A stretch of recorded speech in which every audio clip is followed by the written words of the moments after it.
Bom dia, queridos. Eu espero que vocês tenham tido boa noite de descanso, que tenha sido um descanso em paz, no silêncio da natureza, tranquilamente. Que Deus abençoe vocês. Eu gostaria de tratar essa manhã de um tema que parece controverso. Eu sei que muitas pessoas, elas já estudaram a respeito disso, que existe uma ligação entre todas as áreas do nosso ser. Essa semana eu vou estar conversando com você sobre saúde mental. Mas não é uma saúde mental que o mundo oferece. É como aquele texto que a gente já leu na Bíblia que diz que a verdade, ela vem de Deus. Toda palavra é inspirada por Deus. E é nessa verdade que a gente tem que se firmar. Toda palavra de Deus é repleta disso do que eu falei. E se existe uma ciência que precisa ser colocada em prática, é a ciência da palavra de Deus. Certo? Qualquer ciência do mundo, qualquer coisa mundana, ela não dá a solução para os problemas da nossa vida. Então a gente precisa saber qual é a posição, qual é a ciência de Deus. O que Deus coloca para nós, como filhos de Deus, para nós termos saúde mental, para nós sermos felizes, para nós sabermos discernir o que é santo e o que é profano. Então, um dos pontos, claro que isso abrange uma série de coisas, mas nós vamos tratar de algumas dessas coisas durante essa semana. E uma das coisas que eu gostaria de tratar agora, nessa manhã, é que existe um relacionamento admirável e misterioso em relação ao corpo e à mente. E em Mente, Caráter e Personalidade, página 373, a gente lê o seguinte: entre a mente e o corpo há um relacionamento admirável e misterioso. Reagem um sobre o outro. Na página 374 ela diz: o desenvolvimento da mente é um dever que devemos a nós mesmos, à sociedade e a Deus. Nunca devemos, entretanto, planejar meios para o cultivo do intelecto a expensas da parte moral e espiritual. Então, Deus, através da boca do profeta, lembra que vocês estudaram isso ontem à noite? Deus fala através da boca do profeta. Quem é o profeta dos nossos dias? Ellen White. Então, Deus está falando através da boca do profeta que existe um relacionamento entre a mente e o corpo para nós termos saúde mental. E não tem como eu cultivar o intelecto excluindo a parte moral e espiritual. Então, muitas vezes as pessoas entram no estado mental, em declínio mental, em declínio espiritual, e não sabem que existe uma relação. Eu posso buscar um psicólogo, eu posso buscar um amigo, eu posso buscar diversas coisas para que eu retome a minha saúde mental. Mas eu tenho que me lembrar do conselho de Deus, daquilo que Deus falou, que existe um relacionamento. Então, para que isso seja pleno, para que exista um equilíbrio mental, é preciso que eu cultive corpo, alma e espírito. Vamos continuar lendo. É somente pelo harmonioso desenvolvimento das faculdades mentais, tanto como das morais, que se alcança a mais alta perfeição de ambos. Então, eu preciso compreender que eu tenho que estar atento e desenvolver todas essas partes que são dedicadas à nossa vida. Eu vivo moral, espiritual e fisicamente. Não existe uma pessoa que vive só fisicamente, nem uma pessoa que só vive espiritualmente. É uma relação. Compreendem? Página 375. Lembrai-vos de que o homem tem de preservar o talento da inteligência dado por Deus, conservando a máquina física em harmoniosa ação. É necessário o exercício físico para que se desfrute a saúde. Prestem atenção. Não é o trabalho, mas o excesso dele, sem período de descanso, o que faz desfalecer as pessoas, pondo em perigo as forças vitais. Os que se excedem no trabalho logo chegam ao ponto em que trabalham como quem não tem esperança. Muito bem. Nós falamos que existe uma relação, certo? Então, hoje pela manhã, eu quero tratar com você, nesse momento, de uma relação física de saúde mental. Existe uma coisa que o Espírito de Profecia diz, que é o Espírito de Deus, que é a boca de Deus, que diz que nós precisamos cuidar do corpo. E aí ela diz para que nós cuidemos do exercício físico, mas que trabalhar demais faz o que conosco? Acaba com as nossas energias. Não é que você não tem que trabalhar, não é que você tem que ser um preguiçoso, mas o que está escrito aqui? Os que excedem no trabalho logo chegam ao ponto em que trabalham como quem não tem esperança. Qual é o maior índice de estresse mental e das doenças mentais não estão relacionadas com o ambiente de trabalho? Estão relacionadas com o ambiente de trabalho, com os estresses dos escritórios, com todo o envolvimento secular de trabalho. E quando eu faço disso a minha comida e bebida, quando eu não me preocupo em não me exceder nisso, quando eu não tiro tempo para cuidar do meu corpo, da minha mente e gasto todas as minhas energias direcionadas para esse trabalho, então eu começo a minar também as minhas forças mentais. Viu que existe um harmonioso envolvimento? Então, muitas vezes as pessoas vão atrás dos psicólogos porque elas têm crises mentais no trabalho e elas vão para serem curadas nas consultas psicológicas. Elas terão êxito? Não. Por que os consultórios são cheios e nunca há mudança de pensamento? E nunca há mudança de comportamento e nunca há cura. Por que as pessoas ficam numa consulta psicológica 2, 3, 4, 5 anos? Porque o conselho de Deus é que existe uma questão harmoniosa entre corpo, alma e espírito para se obter saúde mental.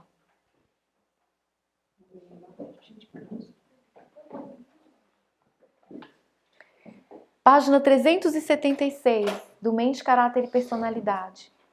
Ponde no trabalho do dia esperança, ânimo e amabilidade. Não vos excedais no trabalho. É muito melhor deixar por fazer algumas das tarefas planejadas para o dia do que se exceder e tornar-se sobrecarregado, perdendo o ânimo necessário para o cumprimento das tarefas do dia seguinte. Não violeis hoje as leis da natureza para não perderdes as forças para o dia seguinte. Qual é a informação que Deus nos está dando? Deus está falando para nós que o nosso relacionamento entre marido e mulher seria melhor se eu tivesse um tempo reservado para minha esposa e para o meu marido, que eu não tivesse o egoísmo de cuidar só dos meus interesses, só daquilo que eu acho que é necessário, bom, maravilhoso e, enfim. Que o meu relacionamento com os meus filhos seria melhor se eu não gastasse todo o meu tempo no meu trabalho fora de casa. E que é melhor que eu deixe para fazer as coisas para o dia seguinte, do que eu me desgastar completamente e não ter forças para amanhã. E muitas vezes não é atribuído ao excesso de trabalho os nossos problemas de relacionamento em casa e com o próximo. É atribuído a uma série de outras coisas, menos ao excesso de trabalho, menos ao estresse no trabalho. Pensem nisso, queridas.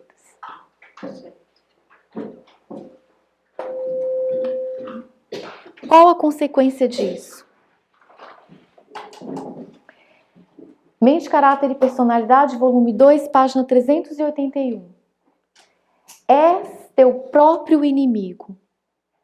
Teus hábitos errados desequilibram a circulação do sangue e o desviam para o cérebro, e então vês tudo numa luz pervertida. O que acontece quando nós não cuidamos do nosso corpo, quando nós não observamos o tempo que a gente gastando as nossas energias físicas, utilizando de forma errada a nossa energia? O que acontece? Os nossos hábitos errados fazem com que a circulação do nosso sangue se desvie para o cérebro. Olha o que está escrito aqui. Desequilibram a circulação do sangue e o desviam para o cérebro. E eu começo a ver as coisas numa luz pervertida. Aí eu vou me relacionar com o meu marido ou com a esposa, e a esposa vai explicar alguma coisa e eu não entendo o que ela está falando. E aí há uma briga, há uma discussão. Porque eu não estou bem. Como que eu posso exigir da minha mente que eu tenha bom discernimento, bom relacionamento, se a minha circulação sanguínea, Deus que falou, não está direcionada para o lado certo? Eu vou entender a palavra de Deus também? Não. Não vou. Então é preciso que eu observe, porque as consequências são sérias e muitas vezes nós não atribuímos aos nossos maus hábitos os nossos maus relacionamentos. És precipitado e nervoso. Prestem atenção. É o mesmo texto. Essa pessoa que tem maus hábitos, que tem a circulação errada do sangue para o cérebro, que não consegue ver as coisas da forma correta, que vê tudo através de uma luz pervertida, olha como é que ela fica. És precipitado e nervoso, não tens cultivado o domínio próprio. Tua vontade e tuas maneiras te parecem certos, mas a não ser que vejas os defeitos de teu caráter e branqueie as vestes no sangue do Cordeiro, por certo perderás a vida eterna. Observar isso é uma questão de vida eterna. Não é uma questão que pode passar por alto. Por isso que muitas vezes a gente fica suplicando a Deus e fala a Deus: Senhor, me ajuda, eu não quero ser nervoso. Senhor, eu estou tentando fazer isso que o Senhor me mandou, mas eu não consigo. Por que você não consegue? Existem hábitos errados. Hábitos que precisam ser consertados para que você consiga, na presença de Deus, receber poder para você vencer, para você ter uma mente equilibrada. Nós queremos ter saúde mental, mas existem passos para a saúde mental. É como você sentir uma dor de cabeça e simplesmente tomar um analgésico, mas não procurar saber o motivo dessa dor de cabeça. Você sempre vai tomar um analgésico. Se você não procurar um motivo, se você não consertar as coisas da raiz, você procurar pontos, você sempre vai procurar um psicólogo, você sempre vai procurar um amigo, ou você vai procurar uma diversão, ou você vai procurar um estimulante. para passar aquele momento e você continuar empurrando as coisas daquela maneira. E isso é uma questão de vida eterna. Amas a teoria da verdade, mas não permites que ela te santifique a vida. Não praticas no comportamento diário os princípios da verdade que professas. Queridos, isso é uma coisa que está escrito sempre nos testemunhos para a igreja.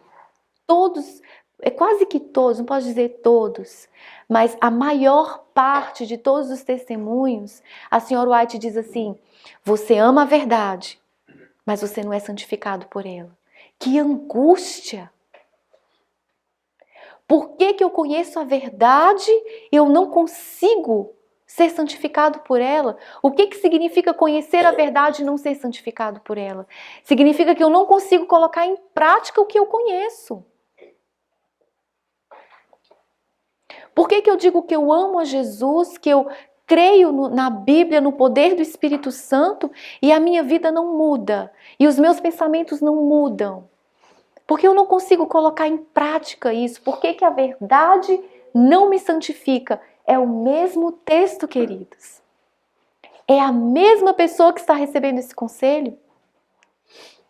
Essa pessoa tem hábitos errados de vida física. Não consegue ver as coisas sobre a luz da forma correta. A luz fica deturpada.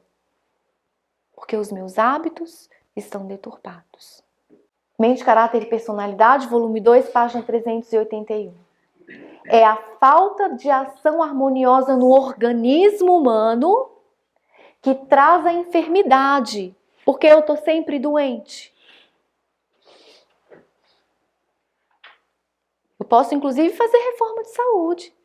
Mas por que eu estou sempre doente? A falta de ação harmoniosa no organismo. A imaginação pode controlar as demais partes do corpo em prejuízo destas. Todas as partes do organismo devem operar de maneira harmoniosa. Então eu posso fazer reforma de saúde? Posso. Mas mesmo assim posso ser doente. Por causa de quê? Das minhas imaginações. Se eu fico imaginando o tempo todo coisas ruins, se eu fico o tempo todo imaginando ruins suspeitas, isso acontece muito dentro de casa. Eu fico imaginando coisas ruins a respeito do meu marido, da minha esposa, que vai acontecer dentro de casa. Olha, eu faço reforma de saúde, e aí? Eu não consigo ter bom relacionamento. E agora? E as suas imaginações? Você fica pensando mal o tempo todo? Suspeitando mal o tempo todo? Achando que as pessoas estão sempre contra você, que aquela palavra foi direta para você, que foi uma provocação? Aí você se arma, pega pedras, atira pedras, ou cria um muro de separação e não existe mais amor. Nossas imaginações também atrapalham a nossa saúde mental. Viu que existe uma ligação harmoniosa?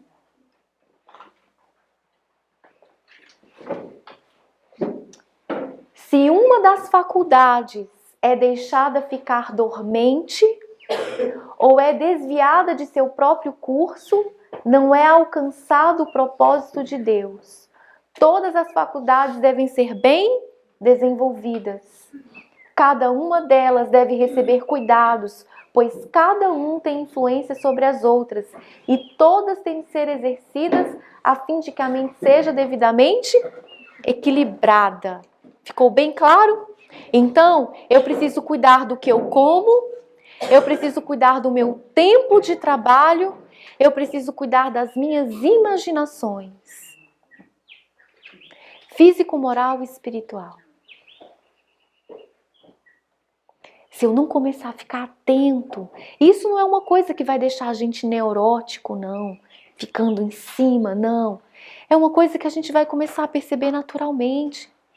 Nos seus momentos de oração, quando você estiver buscando ao Senhor, e às vezes se você ainda não conseguiu ter hábitos de oração, eleva sua mente ao céu. E você começa a observar o seu comportamento. E quando aparecer momentos, você começa a observar, puxa, já deu o horário e eu não fui para casa almoçar, ou eu não fui para o meu local de almoço. Eu preciso almoçar. Eu não posso passar horas e horas da minha alimentação, porque depois eu não vou conseguir enfrentar as lutas morais. Eu não vou conseguir conversar com a minha esposa ou com o meu marido quando chegar em casa. Eu não vou ter paciência com o meu pequenininho. Eu não vou conseguir aconselhar o meu outro filho mais velho. Eu não vou conseguir tratar dos meus negócios também com uma mente firme e equilibrada. Eu não vou conseguir conversar com as pessoas quando elas conversarem comigo. Então é preciso a gente observar tudo, ponto por ponto, para a gente ter saúde mental. A condescendência com o apetite é a maior causa da debilidade física e mental. E está junto ao alicerce da fraqueza que se patenteia por toda parte. Você quer servir a Deus? Você tem esperança de servir a Deus? Porque pelo menos esperança você tem, porque você veio aqui.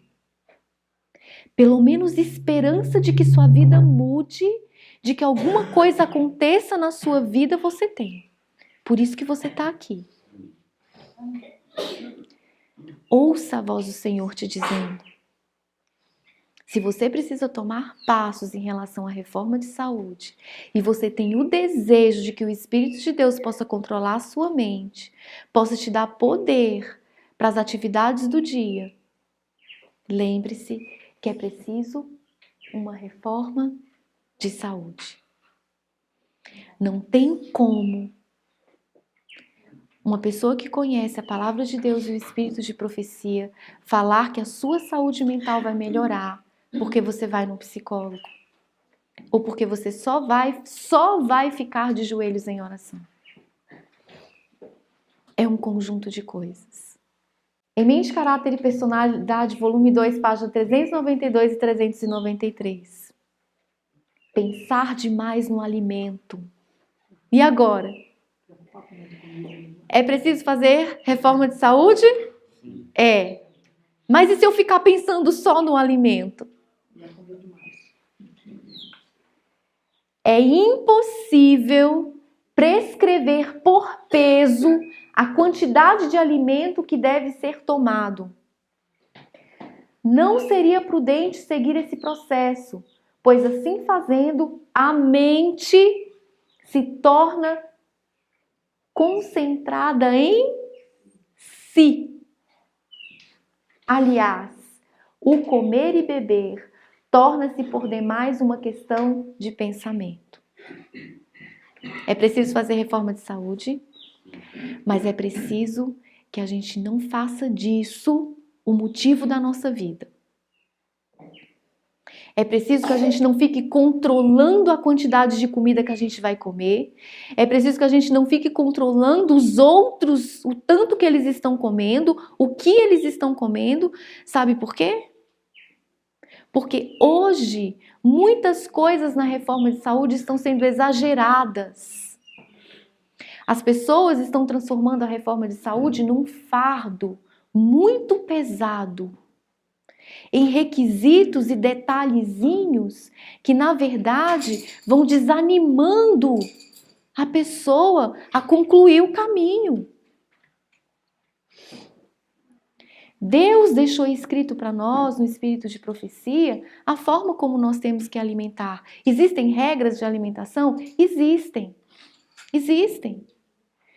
Só que eu preciso ir lá ver, porque a ciência hoje, ela tem colocado para nós um leque de coisas que muitas vezes as pessoas, elas ficam até em dúvida. Ah, mas o doutor fulano disse isso, o doutor ciclano disse isso, a ciência mostrou isso. E as pessoas vão pegando no vento teorias que vão se tornando um fardo. É preciso fazer reforma de saúde? É preciso. Só que é preciso também nós observarmos o que é mesmo que Deus pediu para nós fazermos. O que é mesmo que está escrito. E que nós não fiquemos fazendo interpretações exageradas do que está escrito em relação à reforma de saúde no espírito de profecia. Esse texto não termina. Eu quero que vocês continuem lendo comigo. Os que não fazem do ventre um Deus resguardarão cuidadosamente o apetite. Usarão alimento simples e nutritivo. Ó, o que está escrito para a gente comer? Alimentos simples e nutritivos. Comerão lentamente, mastigando cabalmente o alimento. Viu que existem regras de alimentação? Existem, né? Após a refeição farão exercícios apropriados ao ar livre. Esses não precisam nunca preocupar-se com medir quantidades precisas. Se você está simplesmente observando aquilo que Deus te mandou fazer, você não precisa ficar controlando quanto você vai comer. As pessoas são diferentes. Um trabalha braçalmente, um tem 1,80 m, um tem 1,50 m.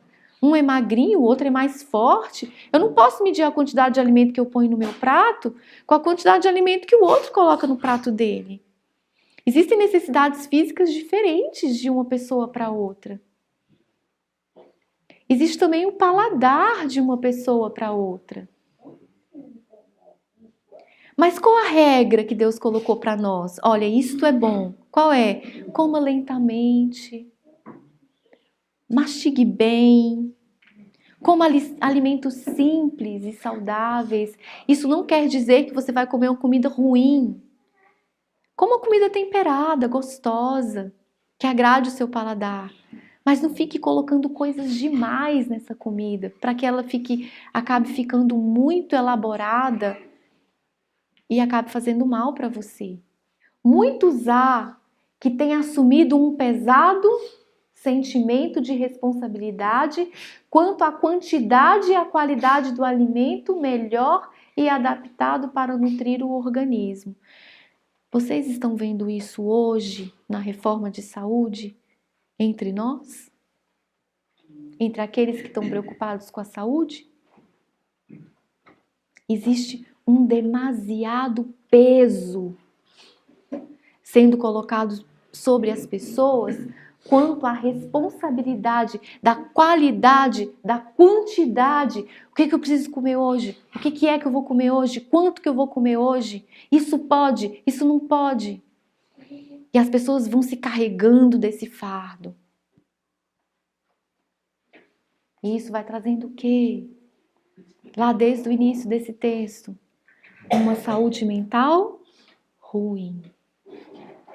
Porque você não se alimenta bem, porque você fica preocupado o tempo todo com o que você vai comer, com a quantidade que você vai comer, com o alimento que você vai comer, sendo que a ordem de Deus foi simples. Alguns, especialmente entre os dispépticos, que têm os problemas do estômago, têm se preocupado tanto com o cardápio que não se alimentam o suficiente para nutrir o organismo. Tem feito grande mal à casa em que habitam. E tememos inutilizaram-se para esta vida. Olha só, olha só. O que é isso? É isso que está acontecendo hoje, em muitos lares. Eu não posso comer, eu não consigo comer, eu estou tão preocupado com o que eu vou comer, porque eu vou adoecer, porque eu não aguento comer. E aí o que acontece? Você não vai adoecer só você, não. Você vai adoecer a casa inteira. Como a gente faz para mudar isso? Simples. Ouça o conselho de Deus. Coma de forma simples. Esposas, façam uma comida gostosa, com sabor. Mas não fiquem em cima do alimento como se aquilo fosse o motivo da nossa vida. Vocês compreendem? Qual é o plano de Deus para nós? Tá lá. Mente, Caráter e Personalidade, volume 2, página 390. Deus deseja que nós, pela estrita temperança, conservemos a mente clara e aguçada, a fim de que possamos distinguir entre o sagrado e o comum. Vamos recapitular? É preciso cuidar do corpo? É. A reforma de saúde é uma questão de vida eterna? É. Mas eu não posso concentrar todas as minhas forças e transformar a reforma de saúde num fardo. Mas eu preciso o quê? Estrita temperança. Eu também não posso fazer da alimentação e do meu ventre um Deus. E comer muito e comer qualquer coisa que eu deseje comer. Existem regras. E é preciso também estrita temperança. Vocês observam que existe um equilíbrio na vontade de Deus? Existe um equilíbrio na vontade de Deus. É preciso reconhecer a voz de Deus e negar o eu. Para eu ter equilíbrio, eu preciso reconhecer a voz de Deus, não a voz do doutor fulano, da pesquisa de tal lugar, da postagem em tal lugar, mas eu preciso reconhecer a voz de Deus e negar o meu eu para fazer a vontade de Deus. Isaías 27, verso 5. Ou que se apodere da minha força e faça paz comigo. Sim, que faça paz comigo. Hoje, o que Deus está chamando nós, como servos de Deus, como pessoas que escolheram ouvir a voz de Deus hoje pela manhã, é que nós possamos fazer paz com Deus nas nossas escolhas, equilibrando a nossa vida, harmonizando a nossa vida. 1 Coríntios 15, 31. Eu protesto que cada dia morro, gloriando-me em vós, irmãos, por Cristo Jesus, nosso Salvador. Eu protesto que cada dia eu morro. Não tem como alcançar um equilíbrio nessa harmoniosa luta entre corpo, alma e espírito sem morrer para o seu próprio eu. Sem que você deixe de fazer a sua vontade, sem que você queira seguir os seus pensamentos, e sim os pensamentos de Deus para você. É uma luta. Tem que morrer para nascer. É preciso lutar contra a nossa natureza. E o Espírito de Deus está chamando a gente para isso hoje. Durante toda essa semana, o Espírito de Deus vai estar lutando contra a nossa natureza, para que a gente se submeta à vontade do Senhor. Isaías 30, verso 21. E os ouvidos ouvirão a palavra do que está por detrás de ti, dizendo: este é o caminho, andai nele, sem vos desviares nem para a direita, nem para a esquerda. Qual é a voz atrás de nós dizendo este é o caminho? É o Espírito Santo. É essa poderosa voz atrás de nós dizendo: este é o caminho, andai por ele. Portanto, se hoje ouvirdes a sua voz, não endureçais os vossos corações. Se agora o Espírito Santo está falando com você, não é coincidência. Não é porque essas coisas vieram na sua mente à toa. É porque o Espírito Santo faz a gente lembrar daquilo que é necessário a gente lembrar.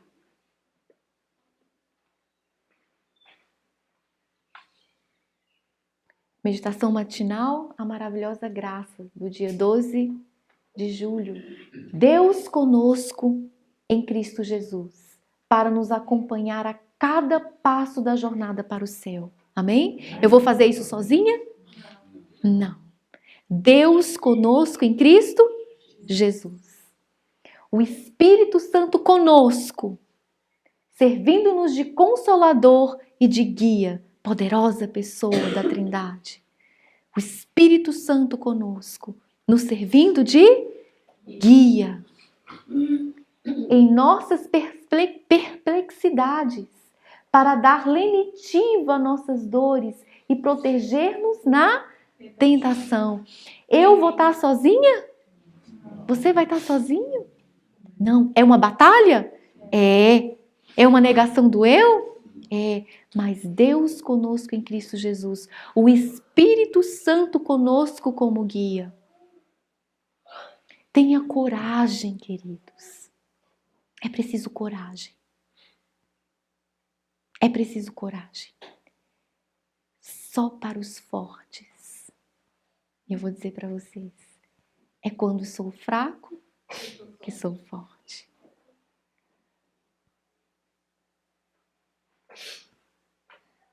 Aquele que faz a vontade de Deus, que anda na vereda por ele indicada, não pode tropeçar nem cair. Se você estiver fazendo a vontade de Deus, você vai tropeçar e cair? Não vai. Não vai, é promessa. Não tem o que fazer. Se você estiver fazendo, não vai tropeçar e nem cair. Não vai ser enganado. Amém. A luz do Espírito de Deus a guiá-lo, dá-lhe clara percepção de seu dever.